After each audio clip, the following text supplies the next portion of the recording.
Everyone, David Aragona here with another edition of the TimeformUS Road to the Derby series, taking a look at the last, chronologically, of the 4 Derby prep races that will be taking place this weekend. It is Sunday's Sunland Park Derby at Sunland Park, this one going as race 10 on their card there. 50 Kentucky Derby qualifying points on the line to the winner of this race, and we'll throw up the field of 7 runners, taking a look at those that will be vying for those valuable Kentucky Derby qualifying points.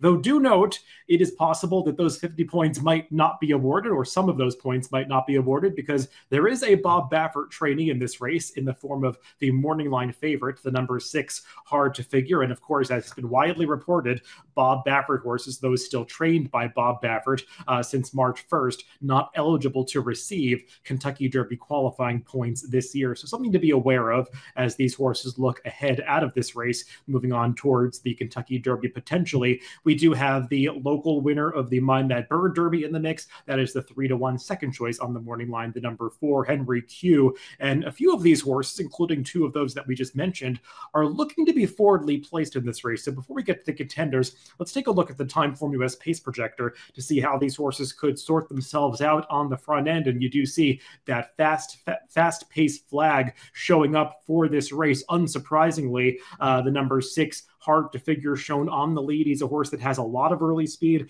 as does the number 5, One in Vermilion, a horse that has gone gate to wire in his last 2 victories. So a local Sunland Park-based runner that's likely to go towards the front end. Others that could show speed include the 2 low expectations, the 3, Fort Bragg, and the number 4, Henry Q. In short, there is a lot of early speed in this 7-horse field. And also note the number 3, Fort Bragg, is the one that gets that late pace flag attached to him. In TimeformUS, that means it's the horse with the highest late pace rating. So often something you want to pay attention to in races that feature fast paces. And speaking of that, let's take a look at the TimeformUS finish projector to see how these horses could finish the race based on the TimeformUS algorithm. And that horse who has that late pace flag, the number 3, Fort Bragg, is shown as the one that can pass the other horses that are attending that expected to be quick early pace. So we'll see if I agree with that take when we get to the end of this preview. But let's dive into the individual contenders, and we'll begin with that morning line favorite, the number 6, Hard to Figure. And we'll take a look at his most recent race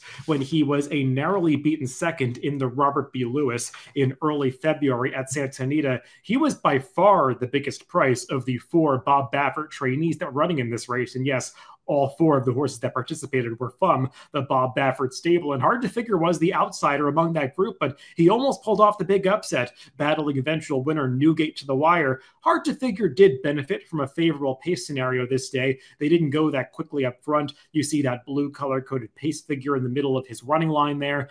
So he got downgraded a little bit from his 1:15 final time figure to the final 1:12 TimeformUS speed figure for that race. But that's still one of the fastest numbers in this field. The question you have to answer with Hard to Figure is, where did that improvement come from? Well, he's a horse that did not get the best of trips 2 back in the Bob Hope. He was very green that day, lugged in down the backstretch, was just very unfocused, and clearly did not run his race. They put the blinkers back on last time and got that improved effort out of him. He's continued to train in the blinkers in the morning, and I've liked what I've seen out of his recent workout. So I tend to side with the argument that he's a horse that's just improving at the right time into and coming out of that Robert B. Lewis runner-up finish.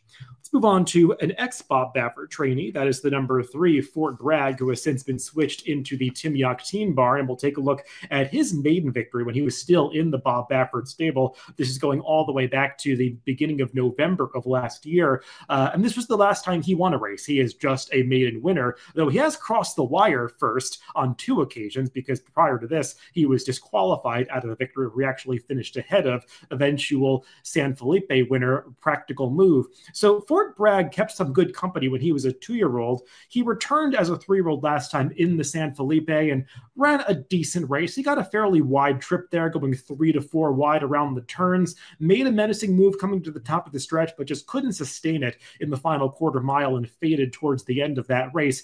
even though he's a son of Tappet, I have some doubts about how far this horse really wants to go. He's lacked a little bit of finish in some of his mile and the 16th races, so the stretch out to a mile and an eighth here could be a slight extra hurdle for Fort Bragg, but he's also a runner that does have a right to take a step forward second off the layoff, and that 113 TimeformUS speed figure stacks up pretty well against the morning line favorite in this race. Let's check out some of the horses that have competed in this region before, including the number 4, Henry Q, who is coming off a victory in the local prep for this race, the Mind That Bird Derby back at the end of February. And this is him just dominating this race at Sunland Park on the front end. He was bet down to 4-5 favoritism coming off a maiden victory for Doug O'Neill, switched into the Todd Fincher barn for this race and delivered the best performance of his career, stretching out around the 2 turns for the first time. You could see he's really finishing powerfully through the wire. The thing about Henry Q, though, is that really was not a strong field he was facing. The 96 TimeformUS race rating for that race that you see in that race condition oval towards the left, that's pretty low for the stakes level, especially compared to some of these other Derby preps that his fellow rivals are coming out of. So Henry Q is taking a big jump up in class here, but he did earn a competitive 113 TimeformUS speed figure for that last race. I just have some worries that he might not be able to overcome that class test, and there's also a lot more other early speed in this race than he met last time out when he was successful.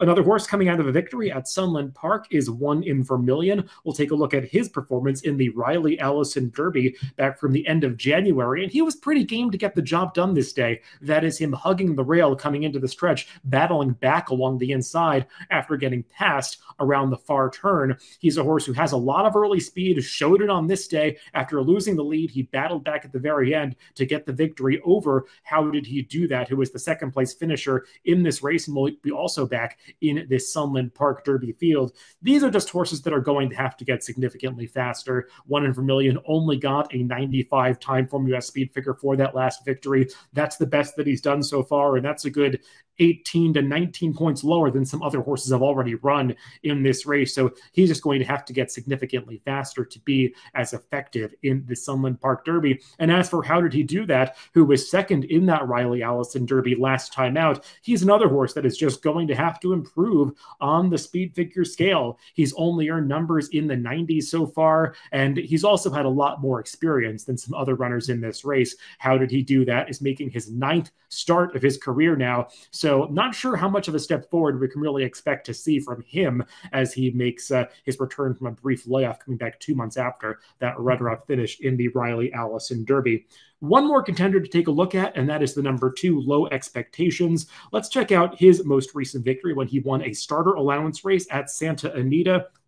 He went gate to wire this day. It was a pretty small field, only 3 rivals, and really just one that ran well enough to challenge him. That was Zeo Joe, who's battling with Low Expectations to the wire. This is a horse that actually began his career on the turf, switched over to the dirt 2-back, was successful breaking his maiden in a maiden claiming race that day, stepped up against the starter allowance field and ran even better to record another victory, achieving the best TimeformUS speed figure of his career. You see that N notation next to the 105 speed figure for his last race. That's something that the TimeformUS speed figure maker, Craig Mulkowski, puts in to the speed figures as codes to indicate a lack of confidence with some of the speed figures. And that N code means that this race was considered for a possible breakout, potentially rating it lower than that 105 number, because the number just seems high for the competition in that race. It was also a career best for the runner-up Zeo Joe. So I think Low Expectations has to show that that was not some fluke last time out against a very small field. He's another one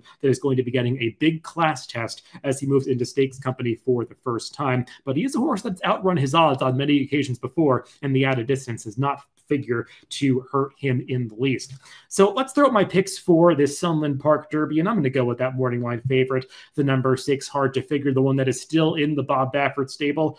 I just thought he ran really well last time against legitimate competition in that Bob Lewis, and watching his training since then, it feels like a horse that has really stepped forward as a 3-year-old, so I expect him to be pretty tough, and he's drawn well outside of a lot of his other pace rivals, so I think he's going to get a good trip in this Sunland Park Derby on Sunday at Sunland Park. Good luck if you're playing the races this weekend.